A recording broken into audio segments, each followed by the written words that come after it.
ಬೀದರ್ನಲ್ಲಿ ಧಾರಾಕಾರ ಮಳೆಗೆ ಸೇತುವೆಗಳೇ ಜಲಾವೃತ ಆಗಿದೆ. ಮಳೆಯ ರಣಾರ್ಭಟದಿಂದಾಗಿ ಬೀದರ್ನಲ್ಲಿ ಅವಾಂತರಗಳೇ ಸೃಷ್ಟಿಯಾಗಿದೆ. ನಾರಾಯಣಪುರದಲ್ಲಿ ತಡರಾತ್ರಿ ಸುರಿದಂತಹ ಮಳೆ ಅವಾಂತರಕ್ಕೆ ಕಾರಣ ಆಗಿದೆ. ಔರಾ ತಾಲೂಕಿನಲ್ಲಿರುವಂತಹ ನಾರಾಯಣಪುರ ಗ್ರಾಮ ಅದು. ಬಾದಲಗಾಂವ್ ಹಾಗೆ ಚೊಂಡಿ ಮುಖೇಡ್ ಸೇತುವೆ ಸಂಪೂರ್ಣವಾಗಿ ಜಲದಿಗ್ಬಂಧನಕ್ಕೆ ಒಳಗಾಗಿದೆ. ಸೇತುವೆಯ ಮೇಲೆ ನೀರು ಹರಿತಾ ಇರೋದ್ರಿಂದಾಗಿ ಸಂಚಾರ ಕಂಪ್ಲೀಟ್ ಆಗಿ ಬಂದ್ ಆಗಿದೆ. ಇನ್ನು ರಾಜ್ಯದಾದ್ಯಂತ ಧಾರಾಕಾರ ಮಳೆ ಮುಂದುವರೆದಿರುವುದಾಗಿ ಬೀದರ್ನಲ್ಲೂ ಕೂಡ ಅವಾಂತರಗಳೇ ಸೃಷ್ಟಿಯಾಗಿದೆ.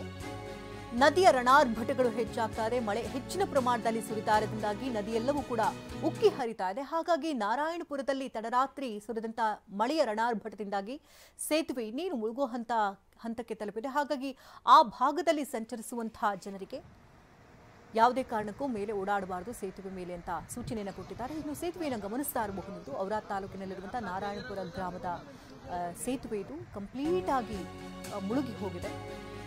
ಇತ್ತ ಯಾದಗಿರಿಯಲ್ಲೂ ಕೂಡ ಧಾರಾಕಾರ ಮಳೆ ಮುಂದುವರೆದಿದೆ. ಯರಗೋಳ ಗ್ರಾಮಕ್ಕೆ ಮಳೆ ನೀರು ನುಗ್ಗಿದೆ. ಗ್ರಾಮದ ಕೆರೆ ಕೋಡಿ ಬಿದ್ದದಕ್ಕೆ ನೀರು ನುಗ್ಗಿ ಹೋಗಿದೆ. ಕೆರೆ ಕೋಡಿ ಬಿದ್ದದಕ್ಕೆ ಹಳ್ಳದ ಸೇತುವೆ ಕಂಪ್ಲೀಟ್ ಆಗಿ ಜಲಾವೃತ ಆಗಿದೆ. ಗ್ರಾಮದ ಸಂಪರ್ಕವೇ ಬಂದ್ ಆಗಿದ್ದು ಜನರು ಪರದಾಡ್ತಿದ್ದಾರೆ. ಹಗ್ಗದ ಸಹಾಯದಿಂದ ಸೇತುವೆ ದಾಟುವಂತಹ ಪರಿಸ್ಥಿತಿಯಲ್ಲಿ ನಿರ್ಮಾಣ ಆಗಿದೆ. ಯಾದಗಿರಿಯಲ್ಲೂ ಕೂಡ ಮಳೆಯ ರಣಾರ್ಭಟದಿಂದಾಗಿ ಇದೇ ಪರಿಸ್ಥಿತಿ. ಆ ಸೇತುವೆ ಏನು ಗಮನಿಸ್ತಾ ಇದ್ದೀರಿ ಕಂಪ್ಲೀಟ್ ಆಗಿ ಮುಳುಗಡೆಯಾಗಿದೆ. ಕೆರೆ ಕೋಡಿ ಬಿದ್ದಿದ್ದಾಗಿ ಈ ಪರಿಸ್ಥಿತಿ ಉಂಟಾಗಿದೆ.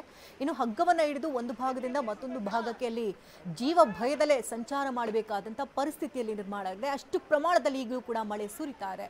ಇನ್ನು ಮಳೆಯಿಂದ ಆದಂಥ ಅನಾಹುತದಿಂದಾಗಿ ಇಲ್ಲಿ ಪುಟ್ಟ ಪುಟ್ಟ ಮಕ್ಕಳನ್ನ ಇಟ್ಕೊಂಡು ಒಂದು ಬದಿಯಿಂದ ಮತ್ತೊಂದು ಬದಿಗೆ ಅಲ್ಲಿ ಜೀವ ಭಯದಲ್ಲೇ ಅಲ್ಲಿ ರಸ್ತೆ ದಾಟಬೇಕಾದಂತಹ ಪರಿಸ್ಥಿತಿ. ಹಗ್ಗದ ಸಹಾಯದಿಂದ ಪುಟ್ಟ ಪುಟ್ಟ ಮಕ್ಕಳನ್ನ ಇಟ್ಕೊಂಡು ಯಾವ ರೀತಿ ಸಾಕ್ತಾ ಇದ್ದಾರೆ ಅಂತ ನೋಡ್ಬೇಕು.